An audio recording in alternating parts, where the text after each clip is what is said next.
Definitely the most interesting time, I think, in the SEO world. Yeah. So it's your second time back on the show. Thank you again for coming on. Can you introduce yourself to everybody? Yes, yes. Name is, well, I get called JB a lot, but name's Jonathan Berthold, VP of Revenue at Moz, which means I just work with our teams on bringing our products to market as well as some of our roadmap initiatives for our product. I actually before before recording this, like an hour or two ago, I said that you were coming on the show, and I asked if people have questions for you, and it was only like an hour or two ago, and oh my gosh, I'm like reading through these questions. So we got three questions from listeners of the show just in literally the last like hour. Nice. Okay, Yeah, cool. and I actually haven't read them, so they could be spicy as I'm reading them. I don't know if you're okay with that. Or we Yeah, can I'm okay talk with about other that. things and I can read them while you're talking. Honestly, I'm okay with it, right? I know the SEO industry is pretty chaotic at the moment. There's a lot of things going on, especially with product. I know people have feelings about the Moz brand, whether they're positive or negative. So I'm okay with spicy questions. I said that you were like basically the head of Moz, which I mean, I don't think it's that far fetched. No, well, no, no, no. The Cause head of Moz would be Willow Mack, who she's a fantastic individual. okay. She's the GM of Moz. I'm just one of the senior leaders at the company and working on stuff to just help our marketing teams and product just continue evolving as the industry keeps making a lot of different turns. Yeah, and we had a great show the first time that you came on. So and you were and I'm always seeing you on X and on LinkedIn, sharing SEO stuff and getting in on discussions. So I'm happy to have you. All right. So this is the first question. This is from Mott GBG, who said, "Does he have?" And by the way, again, I have not read these, so I apologize for what listeners said. I haven't read these.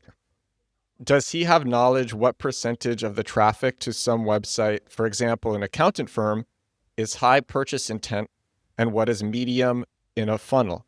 My question is, does the percent of high purchase intent increase for the past year? Oh, so we could presume that more people are buying online directly.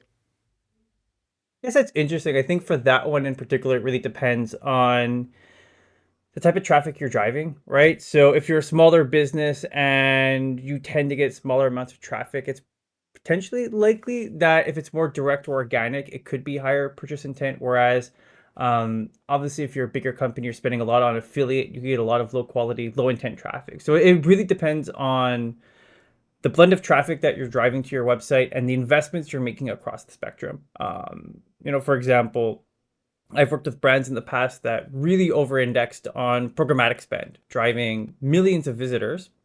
Um, I did this with a car manufacturer where we were auditing their traffic and things like that. And one of the things that we noticed was a lot of this was very low intent, never going to purchase type of traffic, where we then pivoted them more to investing in organic because that was high intent traffic for them. So I hate that it's an it depends answer, but I think if you break down traffic sources these days, the ones that are reliant on paid or affiliates, you'll tend to have a blend of low and high intent. Whereas if you're more focused on organic type of traffic, that too can depend.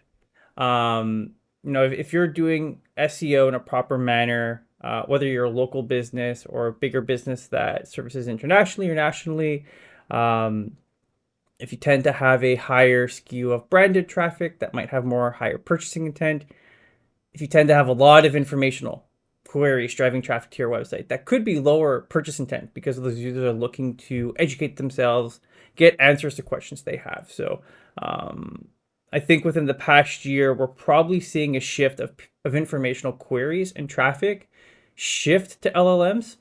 Whether that provides an equal downstream of traffic to websites, I don't think it does, because people are just looking for answers to questions. So there could be the chance that for some smaller websites that a lot of that informational traffic they used to get is now just not coming to their website anymore. So maybe there's more, a higher percentage of the traffic they get could be higher purchase intent. But again, it depends really on the marketing activities that you're engaging in. Have you, do you think intent has like, Obviously it intends it sorry, obviously it differs by niche and what you're selling and all that sort of stuff.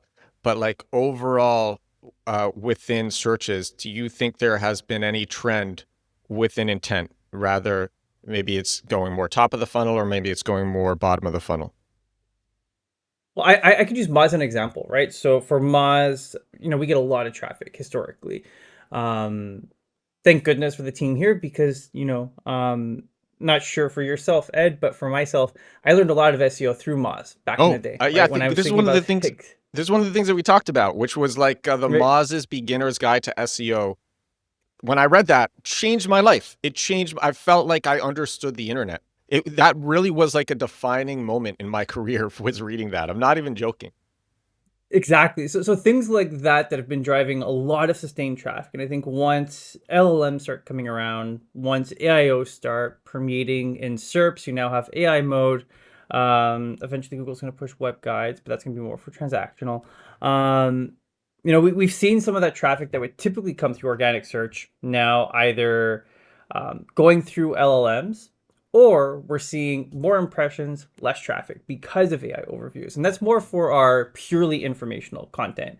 Moz has a very big learn center. Every single SEO topic you can think of, we have an answer for. So you can kind of see that shift. Whereas some of our more, I would say, commercial and transactional related terms haven't seen much of a change in those because people are still searching for DA checkers. Everyone loves domain authority, so we get a lot of those searches to our website. Whereas the informational queries, I think you're starting to see across the board, that just decrease naturally. It doesn't mean though that content is in vain because that content then gets surfaced by LLMs, it'll get surfaced in AI overviews. And that creates a little bit more brand affinity in that if someone's looking to understand, well, what are search operators?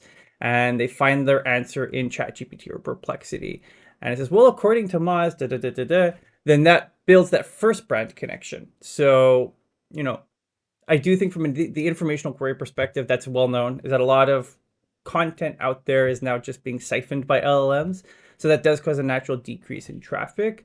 But as far as like commercial and transactional and even navigational terms, I think those have been hit much less than informational.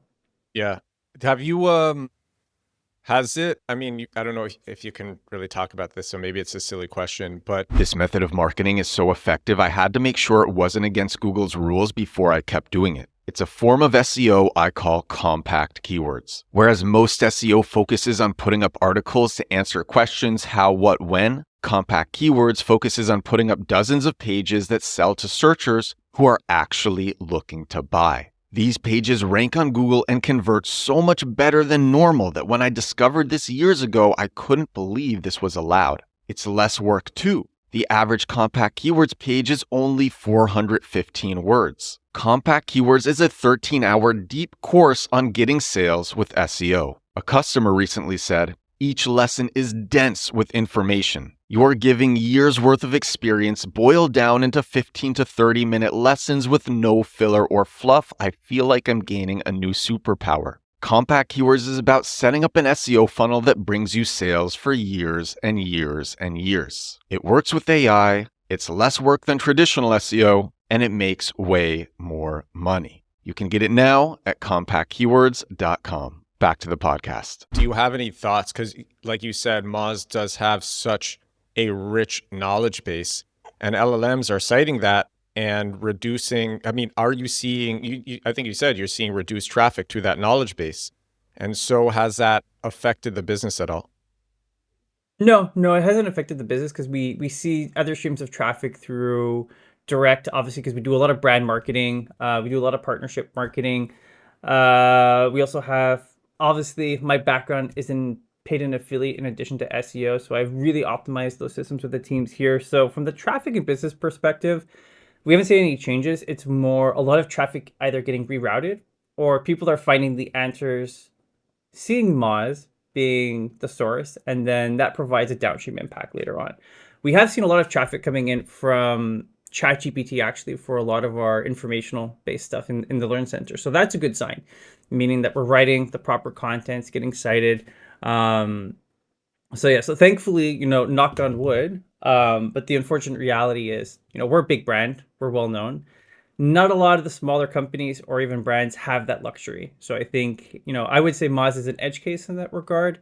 Whereas, I've known people in the lead generation space who built informational websites where they saw traffic tanking over the last 6 months because of that. And also one of my contacts who went to Affiliate Summit earlier this month in Las Vegas, they were noting that not just through organic are they seeing a decline in traffic, but they're also seeing an increased competition through paid search and CPCs rising because companies that have lost organic traffic are now trying to over-index on paid search. So it creates this proper imbalance in the auction. So um, that's a long-winded way of saying, you know, the more you build your brand, the more you're able to get your brand out there, the less likely you are to see a negative business outcome because you've diversified your risk. You're not really just reliant on one specific channel. So Moz fortunately has that luxury of being a brand that's been around for 20 years.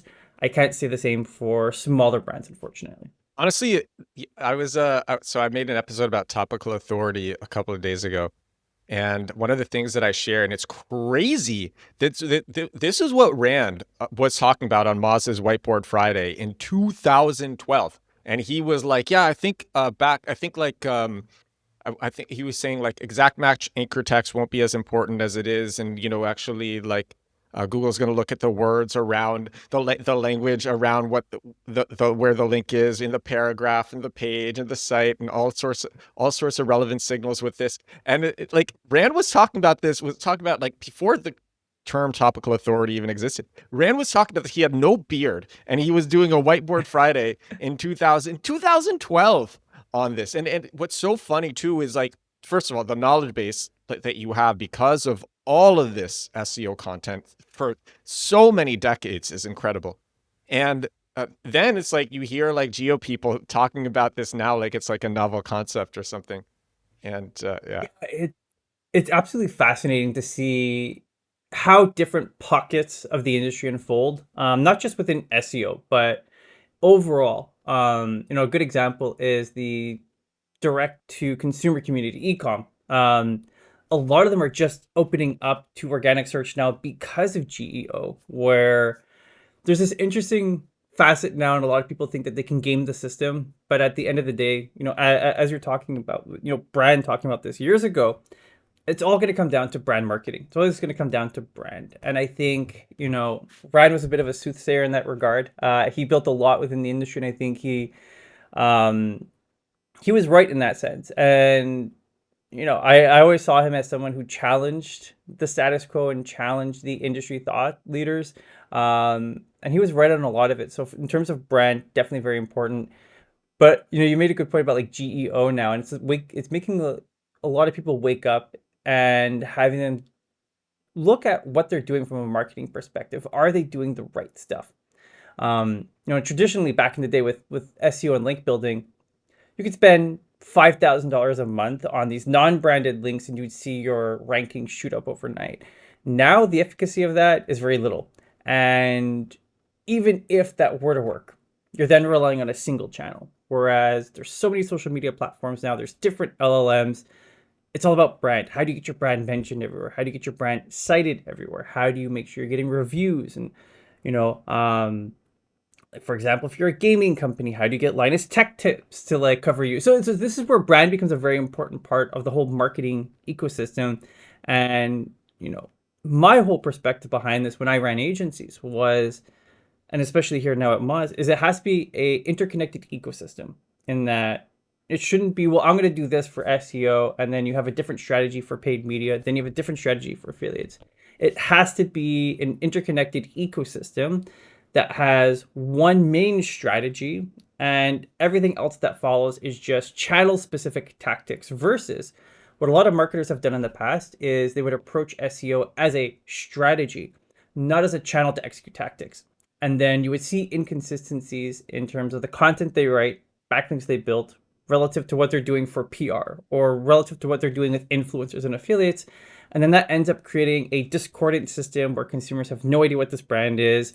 Um, it's all a mess. So I think that's where brand again becomes very important, but it really starts with that higher level strategy and then thinking about organic paid search, affiliates, PR, not as strategies, but as channels to execute the tactics. Yeah, that's why that's one of the reasons that started loving search engine optimization in the first place was Rand talking on Whiteboard Fridays about like how all of the different marketing channels are interconnected with SEO. And it's crazy to me that like all of these concepts, which in my mind were part of SEO, are now like people are associating these with geo, but it's like we've been doing this forever. Like press releases, public relations, brand, that's always been a part of search engine optimization. The language that you have around your brand informs your topical authority, which informs the keywords that you can rank for, informs what you're strong in and what you're not in.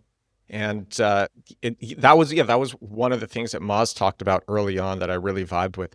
I'm going to go back to these fan questions in a bit, or these listener questions in a bit. There's two left. I wanted to ask you about, we talked a little bit about this over LinkedIn, but just your thoughts on last year's num equals 100 parameter, the removal of it. And if you could just share what that was and then answer, was this an apocalypse like all the SEO publications said, or was it not really as big a deal, and what it effectively changed?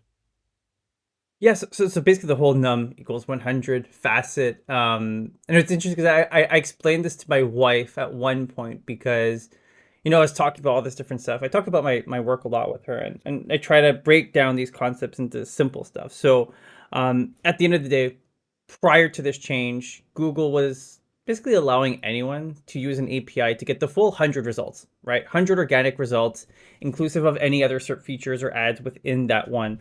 Uh, in one single call and one single file. So when they deprecated the num equals 100, basically what that meant is if you wanted to get search results for the top 100 organic listings, instead of making one call, Google now changed to say, well, you know what? We're going to give you the same experience that users get, which is per page. So if you want to get 100 organic results, you very likely have to make 10 API calls and get 10 different files that you then have to merge together. So um, this was seen as chaotic, apocalyptic within the industry because there's a lot of data providers out there. There's a lot of companies like Moz and SEMrush and HRS who provide rank tracking and have their own internal systems. The expectation was that this was going to cause a lot of upheaval with customers, or, at the end of the day, I think not much really changed. A lot of products, including Moz, had made some different changes in terms of how we show data. And I think this was something that really helped just reorient people in that looking at your keyword ranking shouldn't be, oh, I need to see the top 100 to see how many keywords I have sitting past 90. No, it's really focusing on how you increase organic traffic as a whole, how you continue optimizing your pages, so that you can eventually see those incremental gains, top 40, top 30, top 20, top 10, where you can then see the downstream impact of organic traffic coming in. So, here at Moz, we made a change in terms of how we show ranking data to users within our campaigns module, because we understood that that's a very important aspect for users who are looking at their campaigns data. They're tracking specific keywords, but we still provide, top 50 throughout the rest of our platform, which is what Moz has done historically. Other companies, other platforms made some changes. I think a few didn't make any changes, which means they're either taking on a lot more internal cost or they found some cool hack that Google may slam down. But I think at the end of the day, this really forced everyone to rethink how they approach SEO, or as rather SEO analytics. And another thing that happened because of all this is when you have a lot of providers hitting Google API and getting the top 100 results and top 100 results and all that different stuff, naturally you're going to see a lot of impressions for keywords in Search Console that are average ranking 76. And in the back of your mind, you can't reconcile that because you see the jokes of people saying, oh, the best place to bury a body is on page 2 of Google. But yet here are 10,000 keywords I can see with, average ranking past 50. So once Google made this change, we started seeing impressions drop overnight, but average position increase across the board, regardless what website you had in Search Console, because all these bots weren't generating impressions for keywords ranking, far below the fold.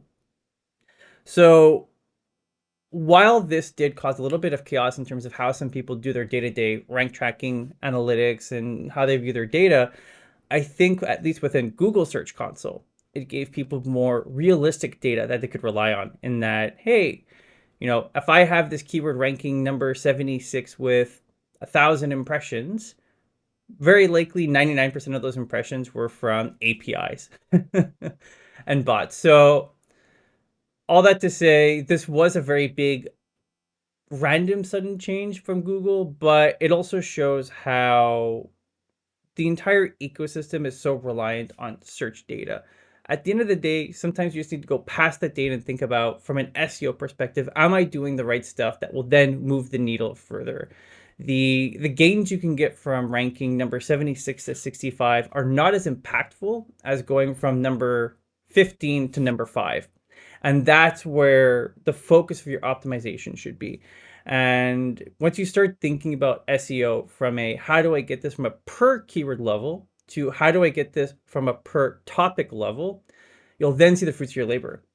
And what I mean by that is, back in the day, it was very easy to game the system. Um, Obviously, doorway pages, if you had a page for every single exact match variant you could think of, you're able to game the system pretty easily. Many Google updates later, all that got crashed. So nowadays, you have to think of things in terms of topics. And I think a lot of our analytics perspectives were still back in the early days of exact match and not thinking of topics. So now that as you think of topics and you think about the content you need to create, that hub and spoke pattern for a topic and subcategories, once you get to that perspective and you're focusing on how do I optimize for this topic, you'll then see the downstream impact for all those individual keywords. And then you want to make sure that you're moving the needle. So that's where, many people had to reorient themselves to stop thinking about analytics for keywords that are in the 80 to 90 range. Really focus on how you can move that needle closer and closer and closer to that top 10. That was a great answer.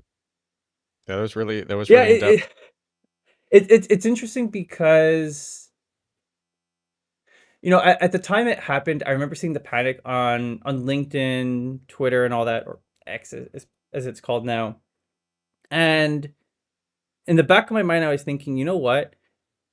We just have to shift our mindset. It's the same thing with LLMs and AIOs. I think for a long time in the SEO industry, things just didn't change. It was Google algorithm update happens. Okay, good. We adjust, over 14, 15 years ago, Panda happened, then Penguin happened, Panda, Penguin, Hummingbird, all this different stuff, all the way up to helpful content updates, then Google introducing stuff like RankBrain and all that.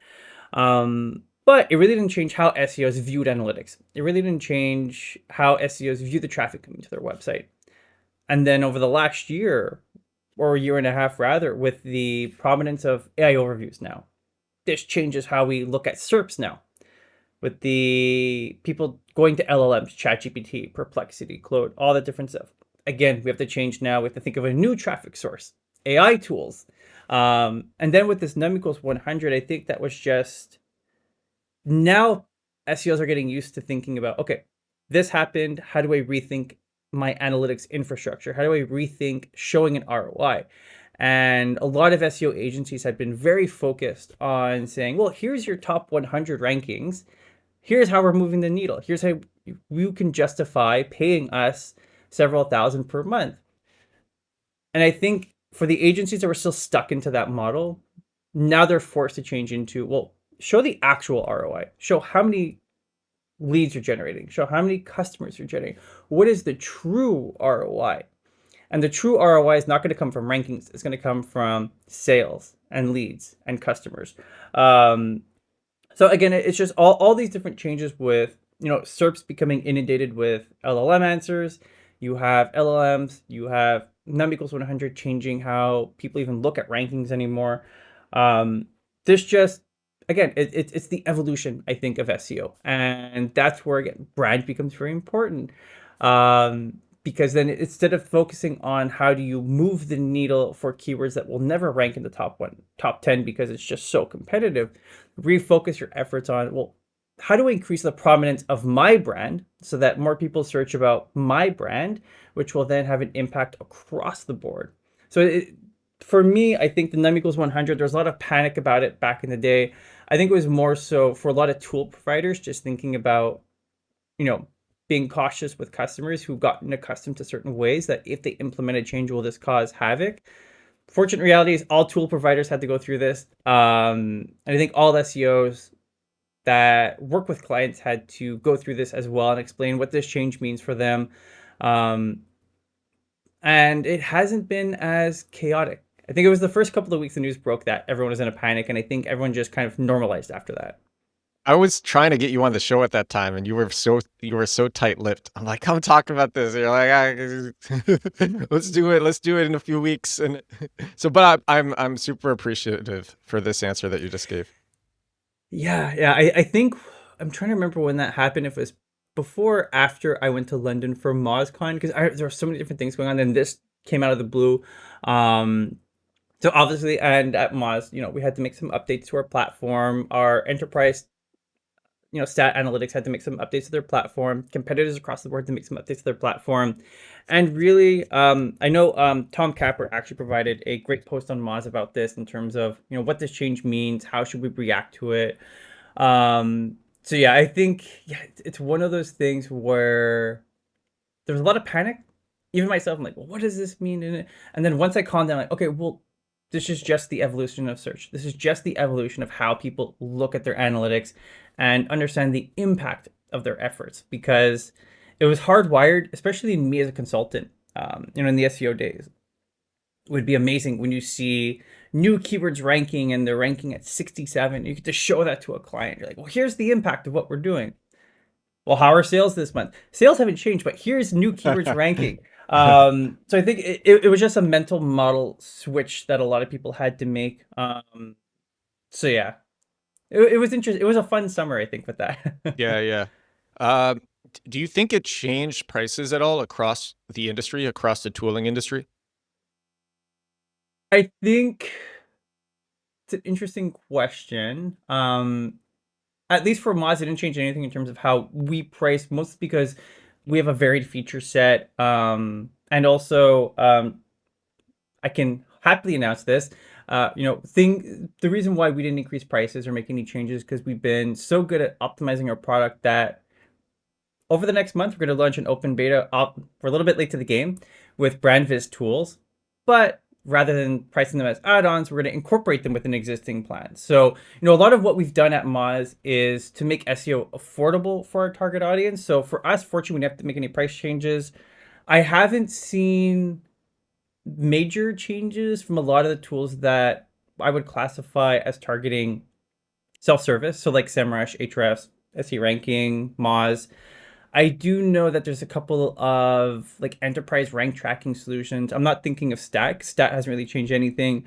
Um, but I think I saw some stuff of just minimizing the amount of results that they show, but providing opportunities. If you want to see expanded data, you can pay more. So I think from a base pricing perspective, nothing really changed.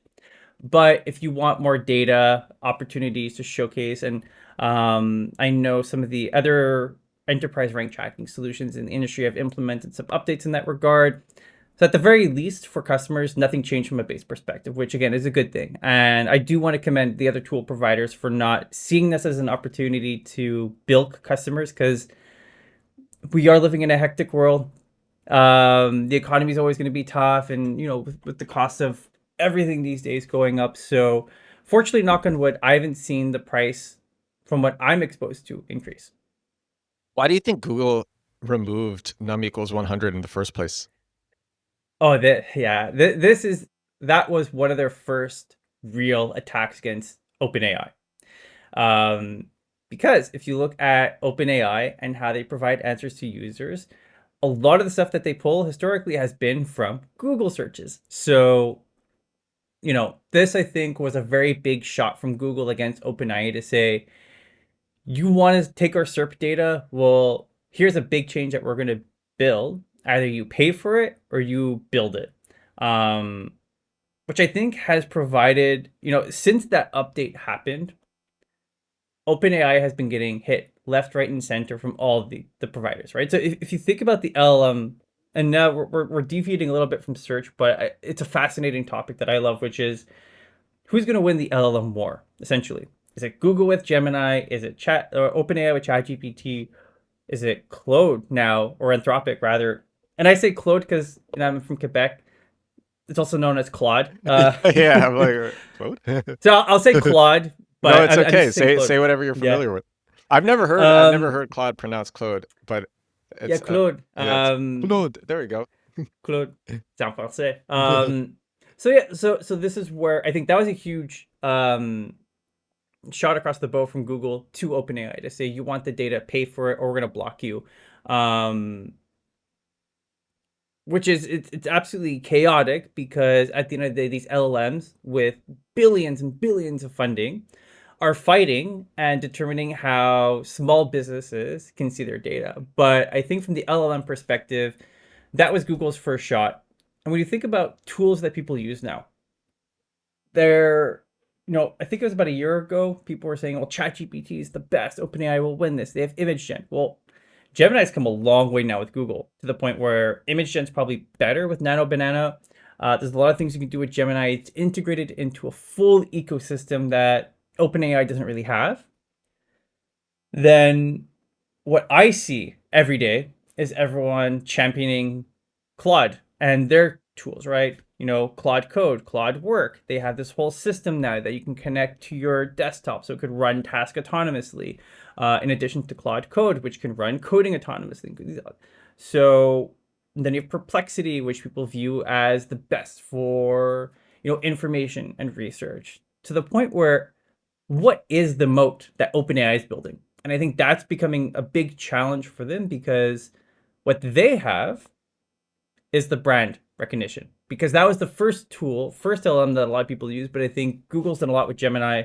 Um, I think Claude has really dominated the coding market. It is absolutely insane how every day I look at my timeline on Twitter or X, and about 75% of the content I see are just people talking about Claude Code and the apps are building. I build I do vibe code a lot too. Prior to this call, I was fixing a bug in one of the budgeting apps that I'm building.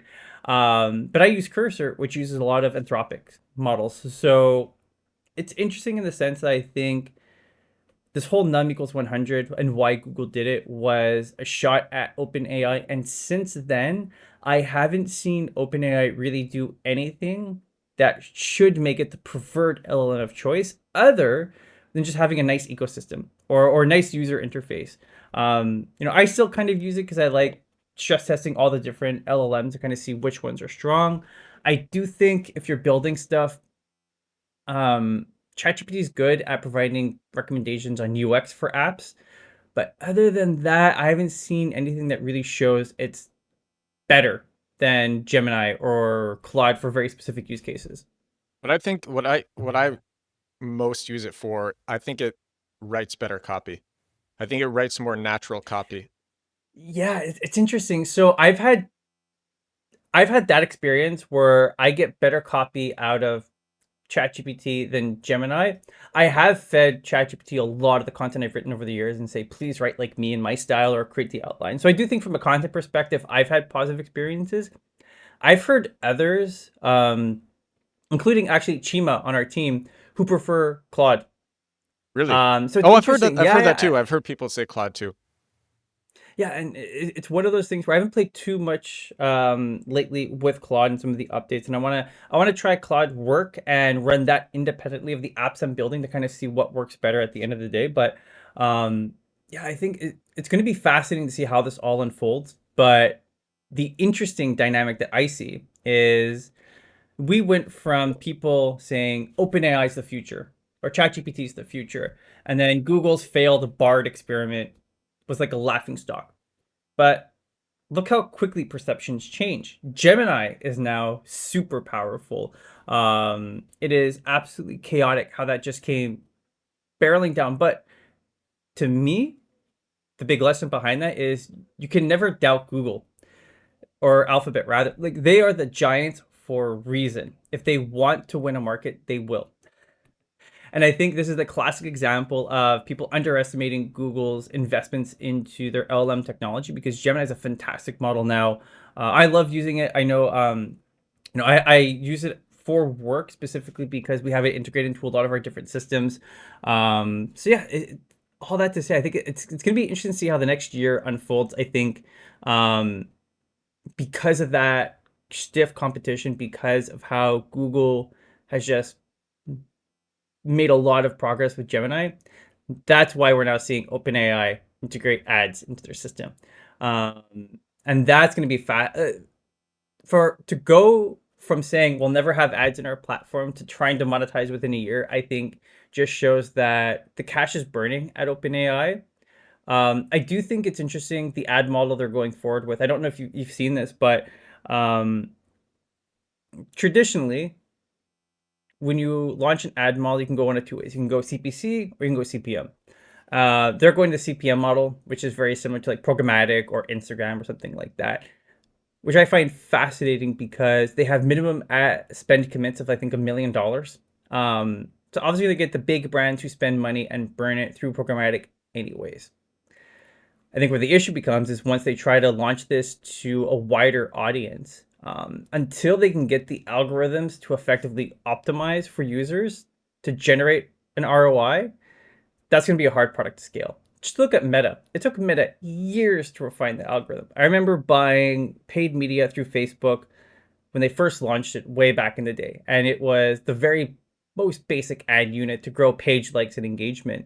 And you look how long it took them to get to a point where their algorithm is better at predicting audiences than anyone can using interest targeting. I don't think OpenAI is going to get there within the next year. They're going to launch their ad system. It's going to be CPM based. They're going to get all these big national brands who just want to shove their products in front of people where spending $5 million is but a rounding error in the P&L. I think the true path to scale is once you get all these mid-level companies that spend anywhere from 50 to 500K per month on Meta wanting to invest in OpenAI. I think that is, if you cannot get that target audience to spend like they spend with Google and Meta, you'll never build an ad product that will truly generate revenue. Lots of people are speculating that when Google launched ads, when Facebook launched ads, people were getting leads for pennies, like this crazy opportunity, and the window didn't last for very long. So people are speculating that it'll be the same with OpenAI because OpenAI has they say that they have 800 million weekly active users. Who knows if that's true? That's what they say, and 95% of them are on the free tier, and the ads are for the free and go tiers. So do you think it will be this insane opportunity, very short window, or do you not really think so? It really depends on if they're really going for the minimum $1 million spend commits for their initial test. Then no. That to me is chaotic. So it really depends. And if they're going on an impression base, it means that they're not going to optimize for clicks. So if I think back to Google in the early days, I think back to how Gary Vee, before he really pushed the whole social media impact, I think he said he built a lot of his business for Wine Library by bidding very cheap CPCs on Google. And that was a fun time back in the day because you could do like penny bids and you can get tons of traffic cheaply, as you said. So I think in terms of OpenAI, it really depends on what that ad auction looks like and how they optimize traffic. It also really depends on what the click-through rates are for citations. And let's say the click-through rate is 0.01%. And if you're bidding on a CPM basis and you're bidding a pretty hefty CPM, say, I would say anywhere between $10 to $20 CPM even then, and the click-through rate's that low, you're not going to get a good or cheap ROI from it. So it's all going to be in relation to how that CPM rate looks like and the CTR. If we think about Meta and how they optimize their algorithm, there's some cases where you're paying a $40 CPM, but because the algorithm picks the right people to show this through, you end up getting a CP of like $50 or $25 because it's that perfect. So it really depends on what their CPM rates are going to be and the CTRs of citations. Or sorry, not the CTR citations, but the CTR of their ad units that they're going to be showcasing, and how relevant those ads are to the query. Because if someone's searching for, I'm looking for the best gaming setup, and we already know that ChatGPT has like shopping modules or the shopping research, for example, where they show products.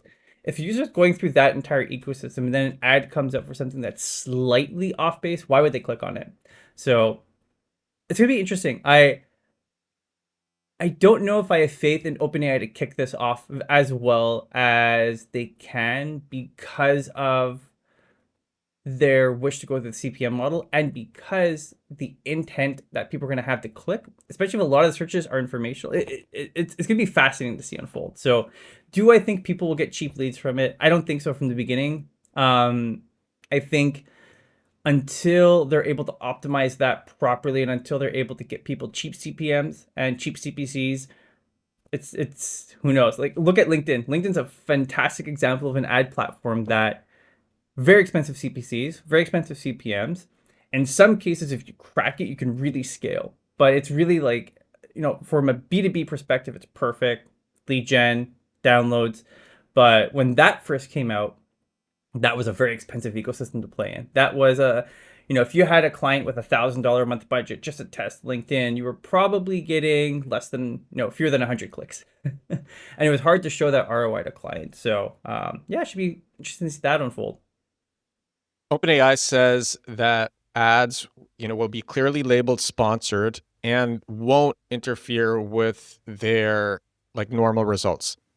Do you think ads in ChatGPT will make things harder for people who are doing generative engine optimization, trying to get their brand surfaced, clicked, converting in ChatGPT? Interesting question. I think, will it make their job harder? You know what? I don't think so because the whole goal of, GEO shouldn't be, I need to drive clicks from GEO. That's not the end goal. The end goal with GEO is how do you get your brand to surface? So, if OpenAI's claim of this not interfering with results, hopefully it's not something like, hey, you asked the answer for this question, but we're going to show you this ad instead, then we'll give you the answer. That would be a bad experience. So if OpenAI's goal is to not disrupt the user experience, I think the answers will come anyways. And then there's probably going to be an ad that comes in between. So I don't think it'll make their job harder. I think, if we look at how the SERP overview looks like on Google, that just became chaotic because Google introduced 10,000 different SERP features, including ads and knowledge graphs and all these different panels and FAQ and people also asking. Whereas I think with OpenAI, considering you don't get a lot of traffic from it, depending, right, the type of query that you search for, I don't think it'll make it as hard. I think for certain industries, there might be some challenges, right? I expect there to be a lot of ecom related ads in there, especially as ChatGPT has this integration with Shopify. I think they want to continue building that out. Then, Shopify has their own pixel for users. I think there's going to be a big connection there where long term, I see the vision of a merchant being in Shopify and setting up their ChatGPT product listing ads in Shopify. That could be the future integration. But at the end of the day, for SEOs that want to make sure that they're getting brands surfaced via GEO, you still got to do the same things. You still got to make sure you go to the right sites to get your brand covered. Really do a proper gap analysis, not just links, but citations as well. Marry those data sets together. Look at where your competitors are, where you're not. That gives you a perfect opportunity to make sure that you're getting surface there. So it doesn't make it more challenging per se. It just adds a little bit more noise for users when they're using LLMs.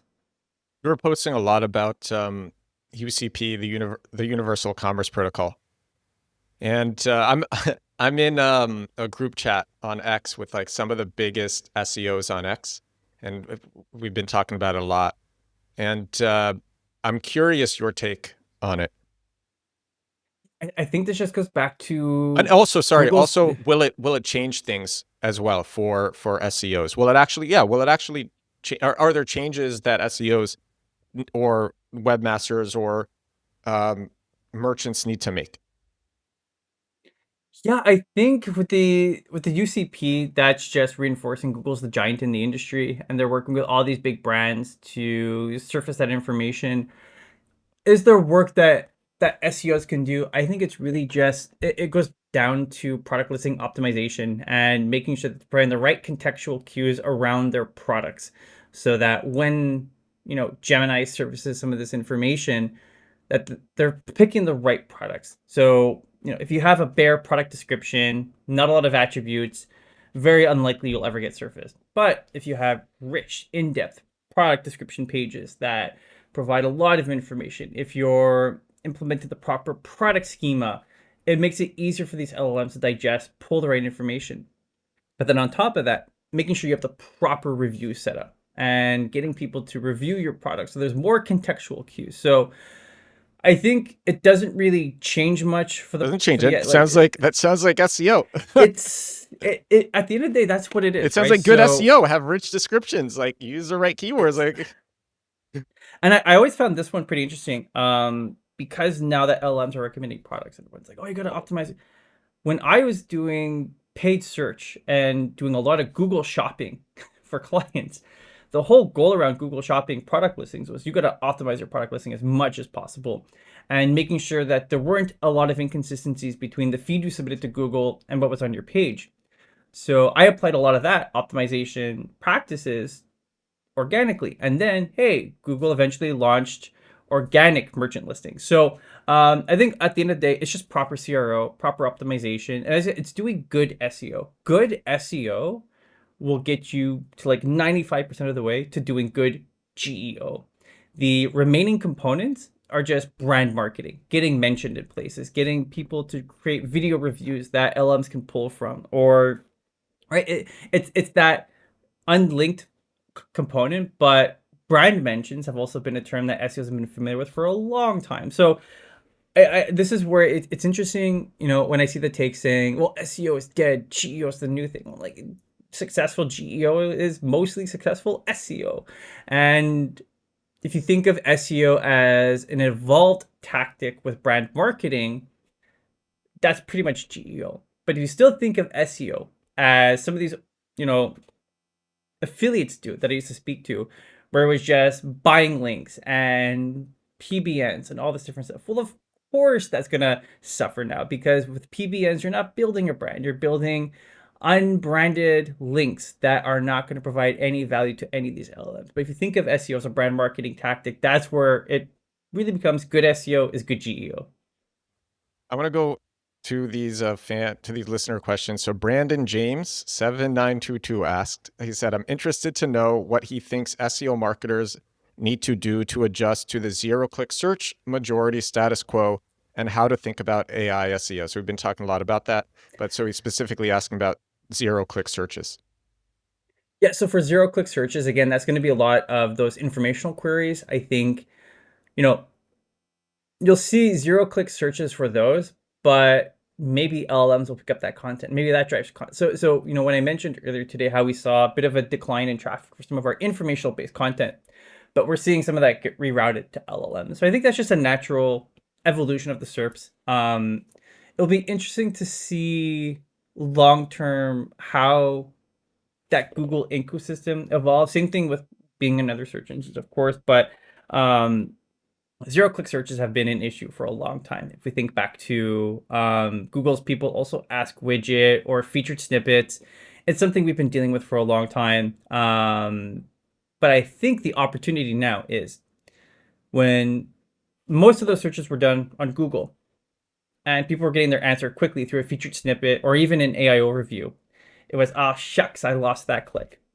But now people might be gravitating to other systems like LLMs to do those zero click searches, where maybe that actually provides citations. So if you're looking for what is the best SEO software and you're on Google and it gives you an answer, and you're like, okay, that's good. But maybe ChatGPT will give you a completely different answer that says, well, here are all the good points that you can use. Here's where it's best suited for. And then that can lead to a click. So I think, yes, from an organic perspective for SEOs, there's that. much you can do to drive more traffic from those zero click searches on Google necessarily. Or you start thinking about, well, I'm targeting this page for informational queries. What are the related higher intent keywords that I could be focusing on related to this? So, more transactional terms, more commercial, build content around those. That's how you can pivot a little bit so that you can make sure you get some exposure on Google for higher intent. But your zero click, make sure you optimize those pages, because with LLMs wanting to pull information, if you're seeing that brand or that answer get shown 1,000 times a month for what is the best SEO software, let's say a year from now, you haven't updated your page, but everyone else has updated their pages, your page might not get cited anymore. It might not show up in LLMs. So because you've done nothing, because you deem it a zero click search page or a page that drives zero click searches, you've then ceded to the competition. And now if LLMs are pulling competitor information, they may actually drive clicks. So I think that's where a lot of SEOs will get, I guess, demotivated when they see content that they've written that's excellent, that used to get traffic, now generating zero click searches because it's informational and AI overviews provides the answer.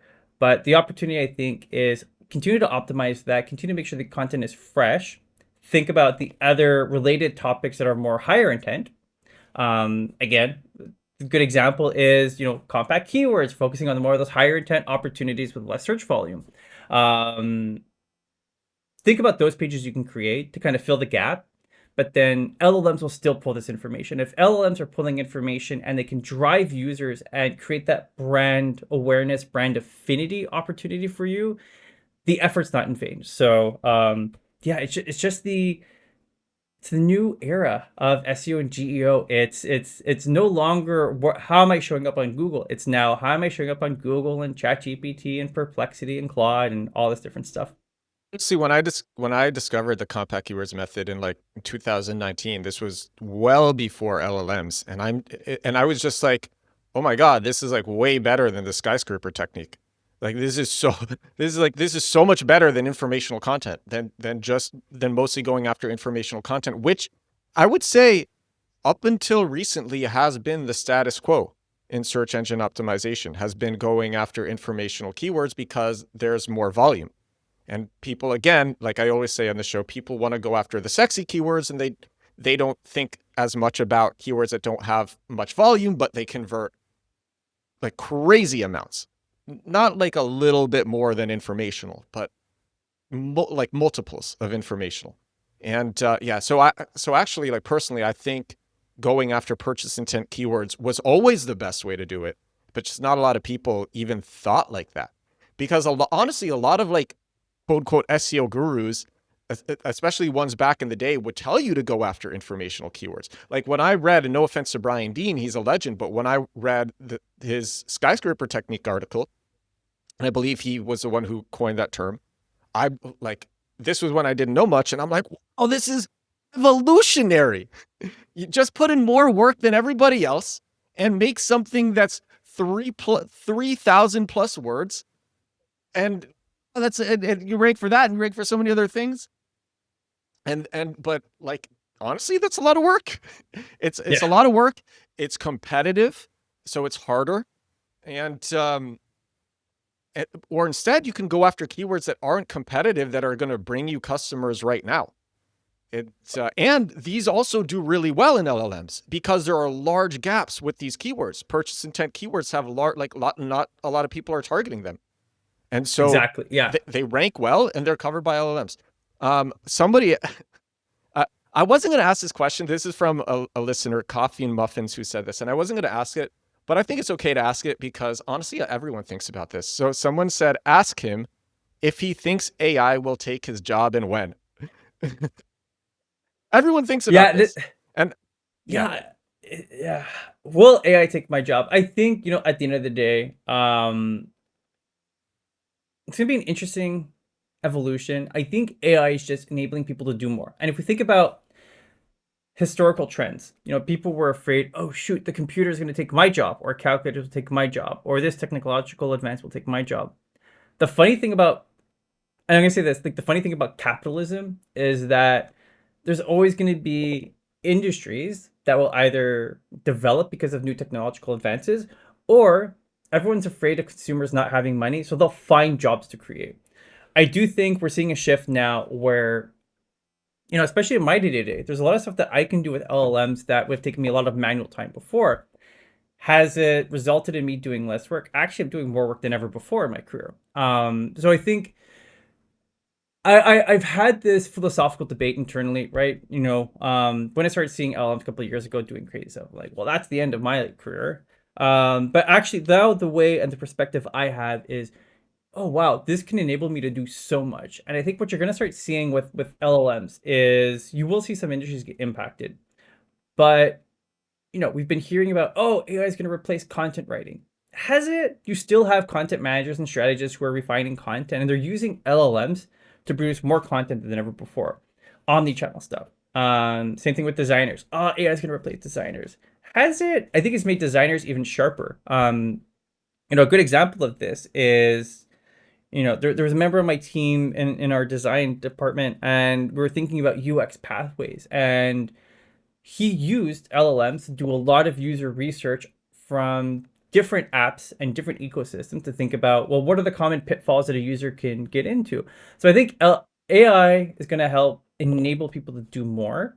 And just because of how the world is with capitalism, it's just going to create more jobs. And, the stuff that we're doing right now, like the job that I have, actually, sorry, the job I had as an agency where I was doing a lot of SEO and paid media, that wasn't a job during the Mad Men days, but agencies were instead doing print advertising, and you saw marketing evolve to a digital aspect. So I think you're just going to see certain industries evolve, other industries, like, knock on wood, thank goodness, my wife's a nurse. I don't think you're gonna have AI nurses, spawn up.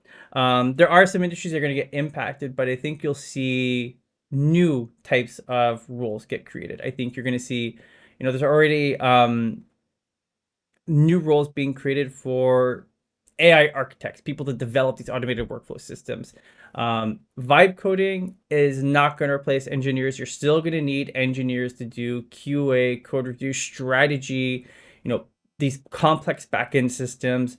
Like, I'll say it, vibe coding's fun. I'm building a budget app, but it's also infuriating how the simple change that need to get made has to go through several iterations. And then there's security and compliance, all these different things to think about. So, am I scared it'll take my job? I was at first, but then I realized that it's just making me do more work, which I think was the same thing that happened when computers came around. So it'll be interesting to see what happens into the future, but I think I have a more positive than expected outlook just because of my own personal experiences where I thought things that I would do on a daily basis would get replaced by AI.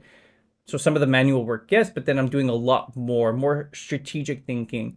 So yeah, for people who are afraid about AI, I would say if you want to do the best to make your career future proof or to maybe expand your skills and expertise, figure out how to use AI in your daily workflows. Like what are the things that take you a lot of time to do, a repetitive task? What are the cool automations you can build to scale productivity? And then my last recommendation on that one is just build stuff, have fun. You'll never know if you come up with a cool business idea, or if you have a problem in your everyday life and you're trying to think about, well, what's an app or what's a service that I could build that could help this? Well, AI can now help you build that. And who knows, maybe you build a cool app that generates 2K MRR. That's 24K in your pocket at the end of the year. That's awesome. And if you have that as a side thing, that's great.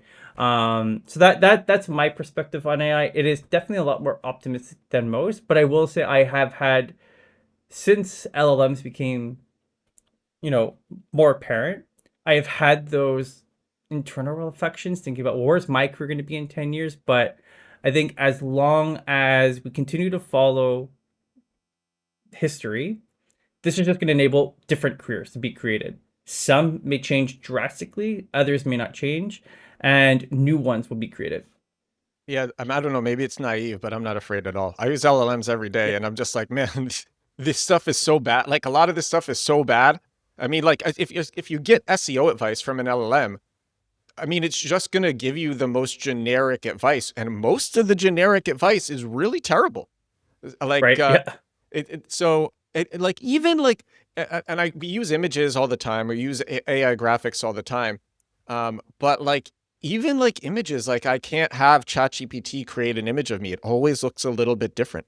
It's so like, yeah, Oh yeah. Like I've used Gemini and ChatGPT for I had an old logo. So for the app Nano I'm Banana is building, it great. was gonna Nano be. Banana is great, by the way. But still, it still doesn't get things perfect. It It still makes me still look doesn't get it perfect. Yeah.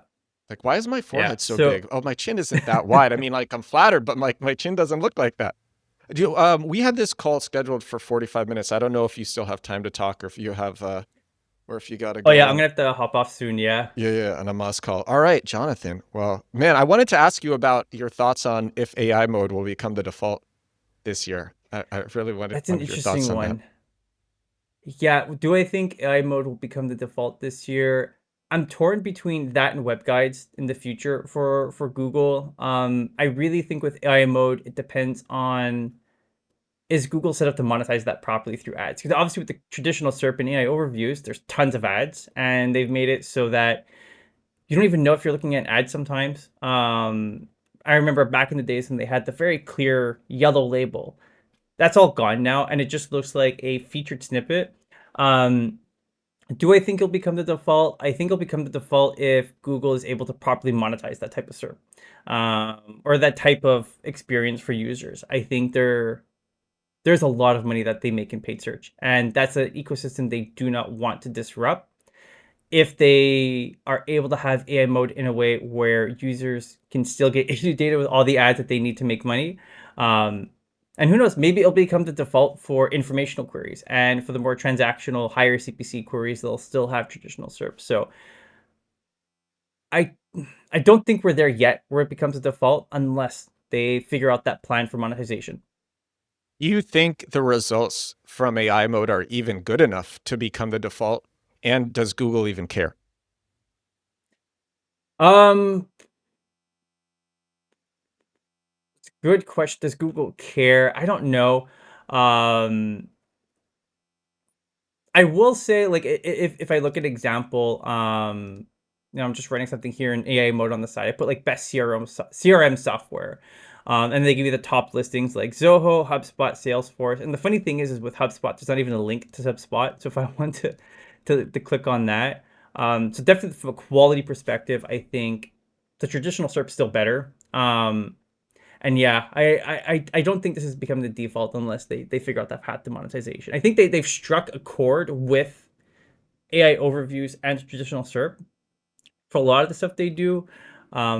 I don't see them sacrificing that money that they're making right now. Yeah. Jonathan, thank you again for coming to the show. Where should everybody find you and consume the stuff that you're writing? Yes. Yes. So I have been on a little bit of hiatus from writing, but I do post quite a bit to LinkedIn and X. I'm hoping to actually plan another webinar over the next few months on stuff with vibe coding and the Moz APIs. I keep building out solutions. So LinkedIn and X are the best places to find me. If not, you'll see some of my contributions on the Moz blog.